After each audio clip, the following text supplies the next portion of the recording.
Primera Tesalonicenses 1, los versos 9 y 10. Porque ellos mismos cuentan de nosotros la manera en que nos recibisteis y cómo os convertisteis de los ídolos a Dios, para servir al Dios vivo y verdadero y esperar de los cielos a su Hijo.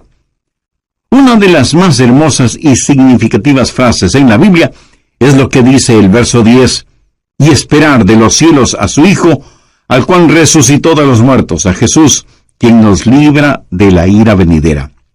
Déjeme decir algo acerca de la última parte de este versículo. ¿Qué es lo que vemos aquí? La terrible realidad de la ira que vendrá. Esa ira divina que está como una espada de Damocles sobre todos los seres humanos. La pendiente ira de Dios. Note que no es solo que Jesús viene, sino que la ira de Dios también viene. ¿Qué es eso? ¿A qué hace referencia? Hace referencia a la gran tribulación. Si usted piensa que hoy en día estamos teniendo increíbles problemas y dificultades, la ira de Dios, la gran tribulación, hará que estos días que estamos viviendo en la actualidad parezcan como paseo de verano en la playa. La ira de Dios, la gran tribulación, será un tiempo infernal en la tierra, será un tiempo de indescriptible sufrimiento. El profeta Daniel advirtió sobre este tiempo. Anota al margen Daniel 12:1. Y será tiempo de angustia, cual nunca fue desde que hubo gente hasta entonces. Será un tiempo de sufrimiento sin paralelo en la historia. Y el Señor Jesús también advirtió sobre esto. Busque Mateo 24, desde el verso 21. Porque habrá entonces gran tribulación, cual no ha habido desde el principio del mundo hasta ahora, ni la habrá. No estamos hablando de una tribulación normal, no estamos hablando de los tiempos oscuros y terribles que los creyentes han conocido y vivido a través de los siglos. Estamos hablando de un tiempo sin precedentes. Daniel habla de tiempos problemáticos. Jesús habló de la gran tribulación y Pablo lo identifica como la ira que vendrá. En el capítulo 6 de Apocalipsis se describe la ira que vendrá. Veamos desde el verso 15. Y los reyes de la tierra y los grandes, los ricos, los capitanes, los todopoderosos y todo siervo y libre, se escondieron en las cuevas y entre las peñas de los montes, y decían a los montes y a las peñas, caed sobre nosotros y escondednos del rostro de aquel que está sentado sobre el trono y de la ira del Cordero. Generalmente hablamos de la gentileza del amor del Cordero, o sea, de Jesús. Pero escúcheme con atención. El amor de Dios es la mitad de la verdad, pero no toda la verdad. Y cuando usted toma solo la mitad de una verdad y la presenta como si fuera toda la verdad, entonces la mitad que no presenta resulta que viene siendo una mentira. Pero, mi amigo, de acuerdo a la Biblia, la otra mitad del amor de Dios es la ira de Dios.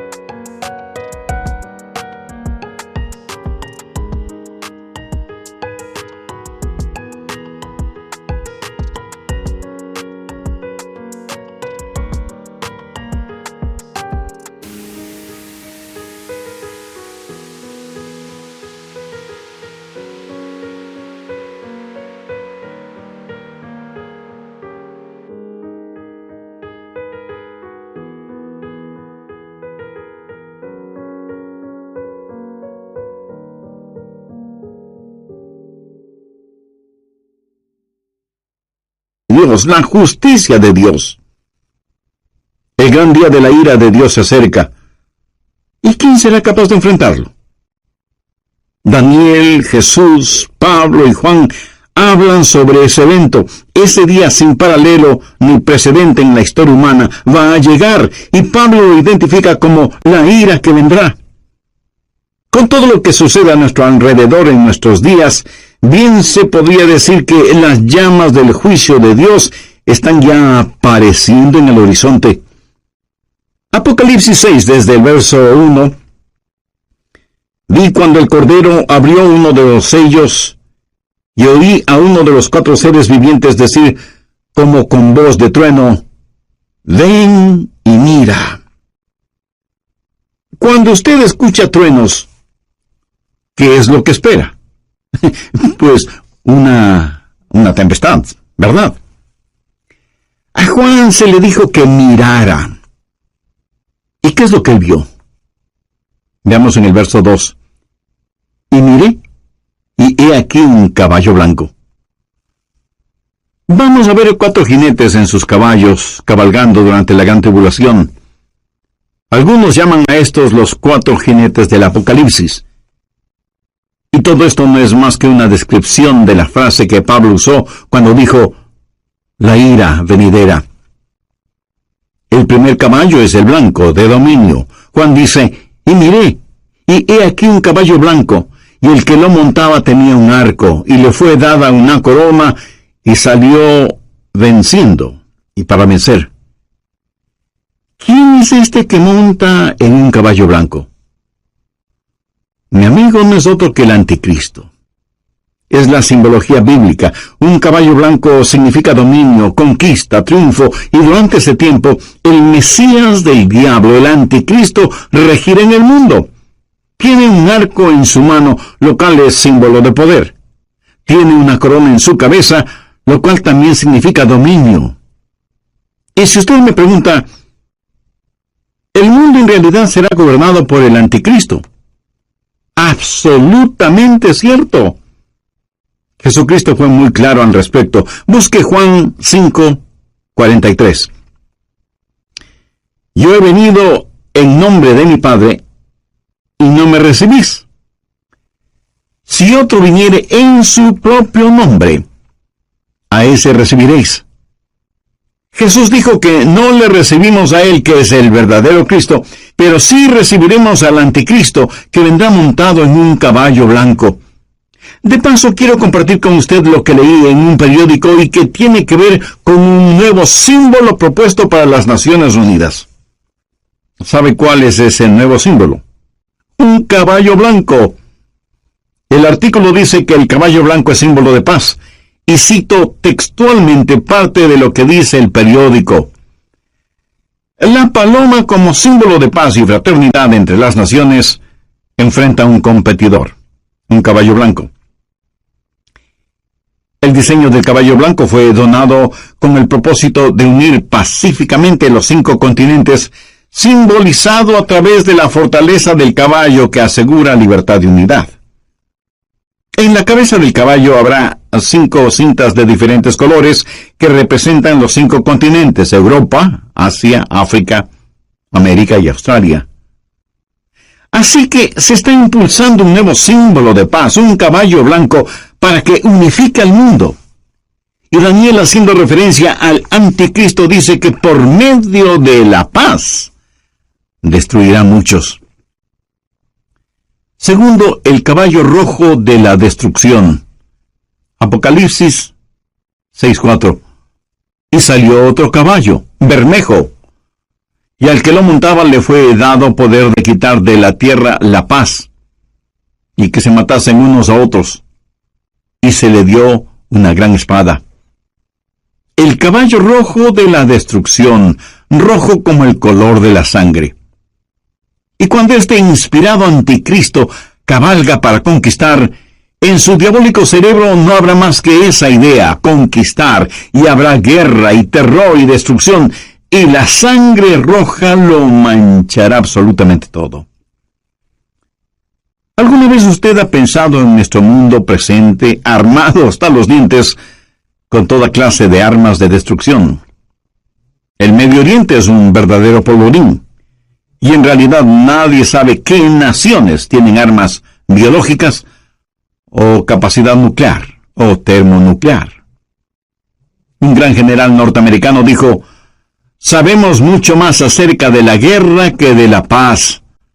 Sabemos más acerca de quitar la vida que acerca de vivir en este siglo que se pregona es el siglo del progreso. El conocimiento científico ha sobrepasado los límites de control. Tenemos muchos hombres de ciencia, pero en verdad muy pocos hombres de Dios. El mundo ha alcanzado notoriedad sin sabiduría, poder sin conciencia. Somos un mundo de gigantes nucleares, pero criaturas sin ética. Todo lo que sucede en el mundo está llegando a su clímax. Y la Biblia lo identifica como el gran día de la ira de Dios. Con la llegada del caballo rojo de la destrucción, el espíritu del odio que está en el anticristo inflamará los corazones y las mentes de los seres humanos y causará que los padres maten a sus propios hijos y que se maten entre hermanos. Será un tiempo de indescriptible sufrimiento cuando la espada estará chorreando la sangre de todos aquellos que no han querido recibir la marca de la bestia. Y los cadáveres estarán abandonados en las calles, llenando con olores putrefactos el aire, en donde se mezclarán las lágrimas y el llanto de los vivos con el pedido de auxilio de los moribundos. Y uno puede entender lo que profetizó Jesús cuando dijo, «Mas ay de las que están encintas y de las que crían en aquellos días, porque habrá entonces gran tribulación, cual no ha habido desde el principio del mundo hasta ahora, ni la habrá». Tercero, el caballo negro de la privación. Apocalipsis 6, versos 5 y 6. Cuando abrió el tercer sello, oí al tercer ser viviente que decía, «Ven y mira». Y miré, y he aquí un caballo negro, y el que lo montaba tenía una balanza en la mano, y oí una voz de en medio de los 4 seres vivientes que decía, 2 libras de trigo por 1 denario, y 6 libras de cebada por 1 denario, pero no dañes el aceite ni el vino. ¿Qué representa el caballo negro? Representa hambruna, invariablemente, porque después de una guerra sigue la hambruna. La balanza en este pasaje, usada para pesar harina, habla de la escasez de los alimentos y nos habla de precios elevadísimos y naciones que se mueren de hambre. 1 libra de trigo o cebada representa una comida, y esa comida costará todo un día de trabajo. O sea que será necesario el trabajar todo el día para poder comprar algo para comer. ¿Sabía que ya vivimos en un mundo en donde más de la mitad de la población vive en perpetuo estado de hambre? Ahora imagínese lo que será durante la gran tribulación, cuando los hombres inflamados con un espíritu de odio preferirán ir a la guerra antes que trabajar en la tierra. Por la historia aprendemos que cuando el general romano Tito Vespasiano, en el año 70, cercó a Jerusalén, impidió el abastecimiento de alimentos desde fuera de la ciudad y confiscó todos los alimentos que encontró dentro de la ciudad para su propio ejército. Fue tan la hambruna que se sintió en Jerusalén que, según los historiadores, las madres casi enajenadas por el hambre mataban a sus bebecitos para comérselos. Jesús dijo que un tiempo mucho peor que eso está por venir. Cuarto, el caballo amarillo de la destrucción. Apocalipsis 6, versos 7 y 8. Cuando abrió el 4º sello, oí la voz del 4º ser viviente que decía, «Ven y mira». Miré, y he aquí un caballo amarillo, y el que lo montaba tenía por nombre Muerte, y el Hades le seguía. Y le fue dada potestad sobre la 4ª parte de la tierra para matar con espada, con hambre, con mortandad y con las fieras de la tierra. En el original griego, la palabra amarillo describe un color verde amarillento pálido. Este caballo es el de la destrucción, y millones de seres humanos serán destruidos. Esto nos enseña que en los oscuros días de la ira venidera habrá un odio generalizado, inspirado por el anticristo, y las masacres serán las consecuencias de ese odio, y la sangre correrá como ríos, y el hambre producirá muerte, y después de la muerte, el infierno. Se dice que a veces más gente muere después de terminada una guerra que durante la guerra misma. Y usted preguntará, ¿cómo puede ser eso posible? Amigo, después de la guerra hay una explosión de pandemias, infecciones, plagas. Pero en este pasaje, note que después de la muerte viene el Hades. ¿Qué significa eso? La muerte reclama el cuerpo, pero el Hades reclama el alma. Esos van a ser días terribles cuando ni siquiera en el sepulcro usted podrá esconderse de Dios. Y yo creo que los 4 jinetes del Apocalipsis están listos para comenzar su recorrido. Si nuestros oídos son sensibles, escucharemos el estruendo de sus cascos aproximándose aceleradamente. El gran día de la ira de Dios vendrá, ¿y quién será capaz de enfrentarlo? Este pasaje de Primera de Tesalonicenses nos previene acerca de la ira que vendrá, pero solo he hablado de una parte de lo que sucederá durante la gran tribulación. Vayamos ahora a Apocalipsis 9. La gran tribulación será un tiempo cuando los espíritus diabólicos serán desatados sobre la tierra. Apocalipsis 9:1. Y el quinto ángel tocó la trompeta y vio una estrella que cayó del cielo a la tierra. ¿Qué representa esa estrella caída? Es el mismísimo Lucifer. Y se le dio la llave del pozo del abismo, o sea, la llave es entregada a este supercriminal para que abra la cárcel que está en el abismo y deje en libertad a los malévolos espíritus encerrados allí. Y cuando eso pase, cosas increíblemente horrorosas van a suceder. Veamos el verso 2. Y abrió el pozo del abismo, y subió humo del pozo como humo de un gran horno, y se oscureció el sol y el aire por el humo del pozo, y del humo salieron langostas sobre la tierra, y se les dio poder como tienen poder los escorpiones de la tierra. Un notable comentarista bíblico refiriéndose a esto dice, las langostas son infernales. Por eso vienen desde el fondo del abismo. Bueno, aquí no está hablando de langostas comunes. Estas son un emblema, un simbolismo de espíritus diabólicos. Son espíritus infernales e insaciables. Este no es un panorama muy halagador que digamos, ¿no le parece? Y menos para quienes no son salvos todavía. ¿Es usted ya salvo o salva? ¿Hay en su corazón el anhelo de que Jesús regrese? ¿Tiene la absoluta certeza de que al morir se irá al cielo? Si no es así, usted necesita hacer una decisión espiritual ahora mismo. Le invito a decir la siguiente oración. Dígala con sus propias palabras.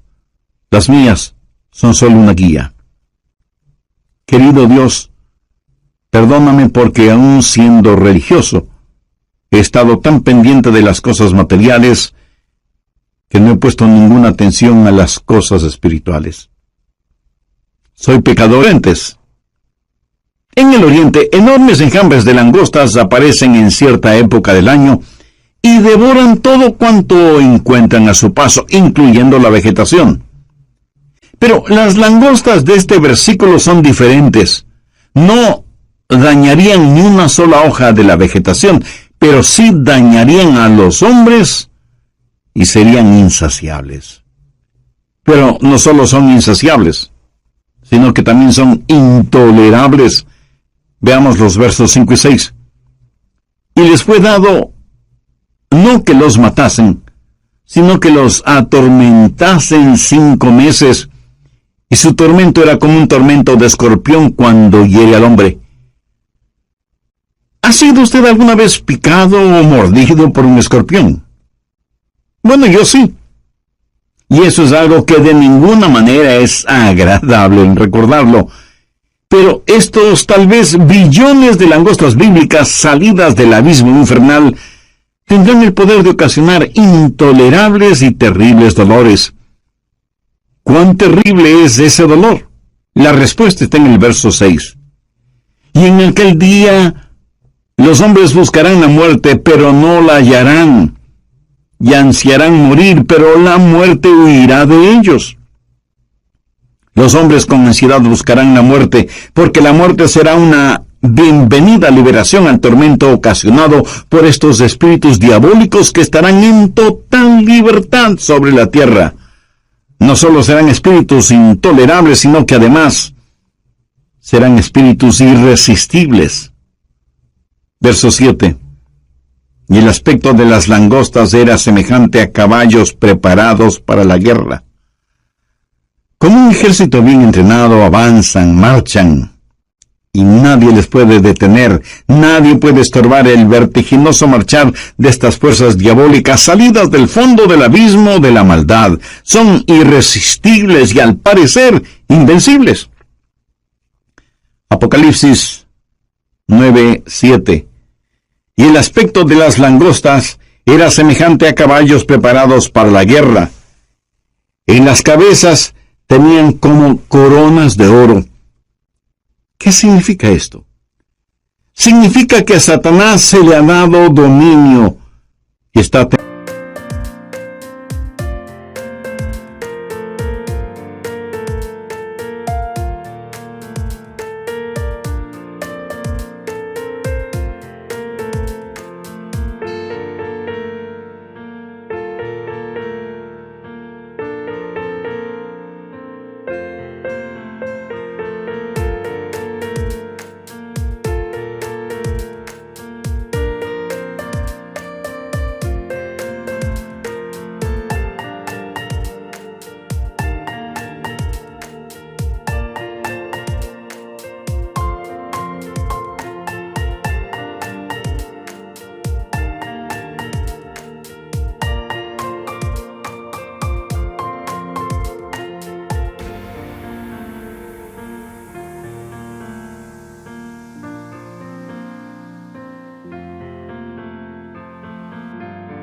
temporalmente en el trono.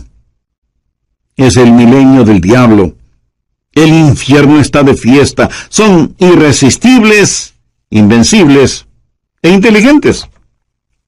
Mire lo que dice la parte final del verso 7. Sus caras eran como caras humanas. En la tipología bíblica, el rostro de un hombre siempre habla de inteligencia. Pero siempre ha sido la sabiduría humana la que ridiculiza la verdad de Dios. El interés de Satanás siempre ha sido el controlar la mente del hombre, no tanto su corazón y conciencia. Los espíritus diabólicos implantan en nuestras mentes ideas de cómo debemos aprender acerca de las estratagemas seductoras de Satanás, pero son estratagemas insidiosas. Verso 8. Tenían cabello como cabello de mujer, sus dientes eran como de león. Mi amigo, estas no son langostas ordinarias. El cabello de mujer habla del carácter seductor y atractivo de las fuerzas diabólicas. La Biblia nos advierte acerca de los espíritus seductores, y el diablo seducirá a millones con encantos femeninos. Pero debemos mirar más allá de todo lo que ofrece como atractivos este ángel de luz, porque él es en verdad un león rugiente. La Biblia dice, sus dientes eran como de león, para devorar y destruir a quienes caen en sus garras, insidioso y engañador, con pelo como de mujer, pero con colmillos de león. Los espíritus diabólicos son además insensibles. Veamos el verso 9. Tenían coraza como corazas de hierro. ¿Qué significa esto? Que por un periodo de tiempo ellos eran inmunes a cualquier daño. A los débiles y pecadores seres humanos no les servirá de nada el tratar de luchar. ¿Cuán frecuentemente desestimamos el poder de Satanás y nos reímos y hacemos bromas al respecto? Lo cual es una necedad, porque estos espíritus diabólicos son insensibles e inescapables. Note lo que dice la segunda parte del verso 9. El ruido de sus alas era como el estruendo de muchos carros de caballo corriendo a la batalla. Por todas partes el aire está lleno con los ruidos de estos espíritus diabólicos, a quienes usted ni puede ganar en astucia, ni nada. Veamos ahora el verso 10. Tenían colas como de escorpiones y también aguijones, y en sus colas tenían poder para dañar a los hombres durante 5 meses. ¿Sabía usted que el tiempo normal de vida de una langosta es 5 meses? El apóstol Juan usa simbolismos para decirnos que estos espíritus malignos, que tienen colas como de escorpiones, efectuarán su trabajo de herir a los hombres. Tienen el poder para hacerlo. Y como si todo esto fuera poco, esos espíritus son además indivisibles. Verso 11. Y tienen por rey sobre ellos al ángel del abismo, cuyo nombre en hebreo es Abadón y en griego Apolión. Hay un rey sobre estos espíritus. Recuerde que no tenemos lucha contra sangre y carne, sino contra principados, contra potestades, contra los gobernadores de las tinieblas. Abadón o Apolión literalmente significa destrucción. Un poderoso príncipe infernal, tal vez Satanás mismo, es quien los guía para que torturen a los habitantes de la tierra durante la gran tribulación, o sea, durante la ira venidera. En segundo lugar, hay una anticipada espera. Veamos 1 Tesalonicenses 1:10. Y esperar de los cielos a su Hijo, al cual resucitó de los muertos, a Jesús, quien nos libra de la ira venidera. ¿Lo ve? Esperamos por su Hijo Jesús, quien nos libra de la ira venidera. Pregunta, ¿vivirá la iglesia la gran tribulación? ¿Estará la iglesia sujeta a la ira que vendrá? Bueno, personalmente no lo creo, y le diré por qué. Creo que la Biblia claramente enseña que la iglesia será arrebatada, raptada, antes de que la ira llegue. Veamos 1 Tesalonicenses 5:9. Porque no nos ha puesto Dios para ira, sino para alcanzar salvación por medio de nuestro Señor Jesucristo. El apóstol Juan le dijo a la iglesia de Filadelfia la misma cosa. Veamos Apocalipsis 3:10. Por cuanto has guardado la palabra de mi paciencia, yo también te guardaré de Filadelfia, también es para nosotros. Si guardamos las palabras de su paciencia, Él nos librará de esa hora de tribulación. Dios no derrama su ira sobre sus hijos, Él disciplina a sus hijos. Antes de que un reino declare guerra a otro reino, ¿qué es lo que hace? Llama a sus propios ciudadanos a que salgan de ese reino antes de declarar la guerra. Antes de que Dios hiciera llover fuego y azufre sobre Sodoma, el ángel le dijo a Lot, no puedo hacerlo hasta que tú salgas de aquí. Lot y su familia fueron sacados de la ciudad antes de que la ira de Dios se hiciera una realidad. Dios los salvó sacándoles de la ciudad. Antes de que Dios enviara el diluvio en tiempos de Noé, ¿qué es lo que hizo? Arrebató a Enoc antes del diluvio para que fuera como un retrato, una ilustración de que antes de que Dios derrame su ira, Dios salva a los suyos. Dios puso a Noé en el arca como una ilustración de lo que la nación judía experimentaría y saldría del fuego de la tribulación. Si la iglesia va a pasar la gran tribulación, hay ciertas cosas que deben suceder. Y no estaremos esperando el regreso de Jesús en cualquier momento. Anote Mateo 24:36. Pero del día y la hora nadie sabe, ni aun los ángeles del cielo, sino solo mi Padre. Nadie, absolutamente nadie, sino el Padre, conoce el tiempo del regreso de su Hijo a la tierra. Y en Mateo 24:38, porque como en los días antes del diluvio estaban comiendo y bebiendo, casándose y dándose en casamiento, hasta el día en que Noé entró en el arca, entonces vendrá el Hijo del Hombre. Ahora escúcheme. comer, beber, casarse o dándose en casamiento, no es precisamente la gran tribulación. Es cierto que para algunas parejas, su cónyuge es una gran tribulación. ¿Qué es lo que dice Mateo 24:42? Velad pues, porque no sabéis a qué hora ha de venir vuestro Señor.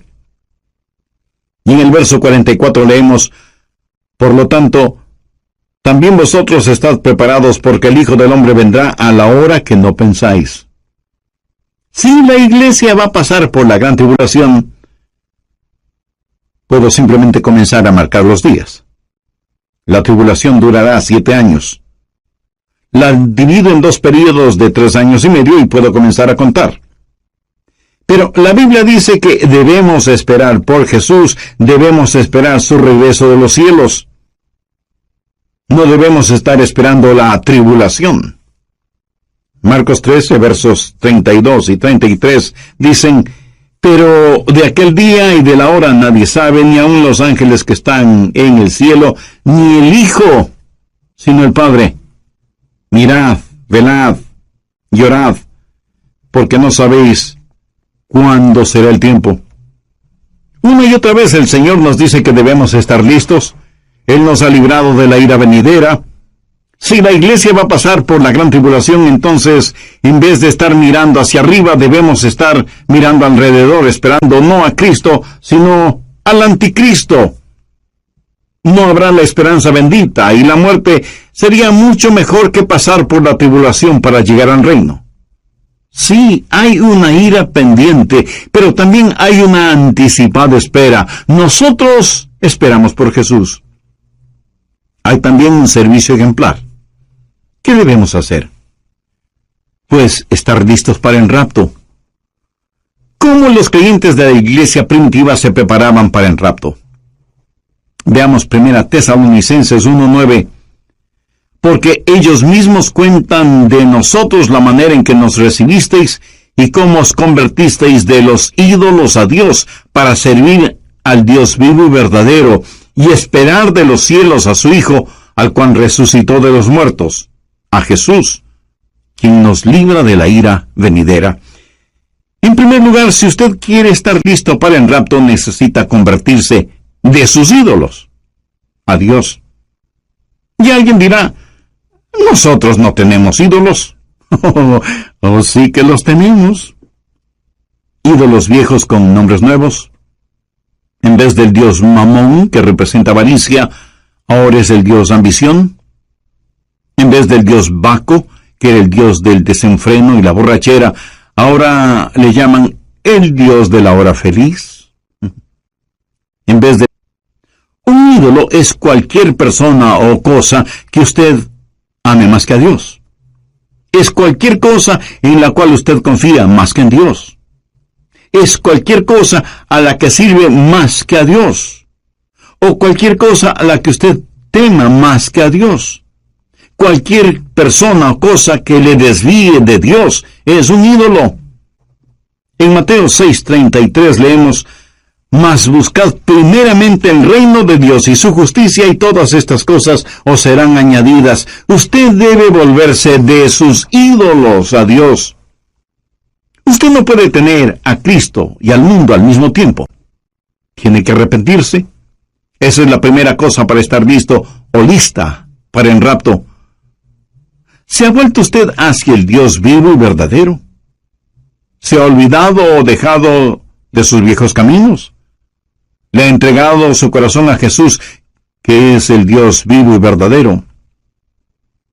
En segundo lugar, hay que servir al Dios vivo y verdadero. Algunos de ustedes me dirán, Pastor Adrián, yo creo las cosas que usted predica sobre profecía. Bueno, muchas gracias.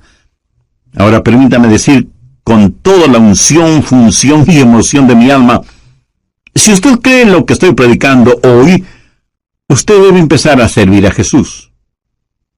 Por favor, saque su cabeza de las nubes proféticas y ponga sus pies en la tierra y comience a ganar almas. La verdadera prueba no es si usted cree o no lo que estoy enseñando, sino lo que usted va a hacer para prevenir a los hombres de la ira que vendrá. Y debemos trabajar hasta cuando Jesús regrese, y luego nos juntaremos en nuestro hogar celestial. Tercero, hay que esperar el regreso de Jesús.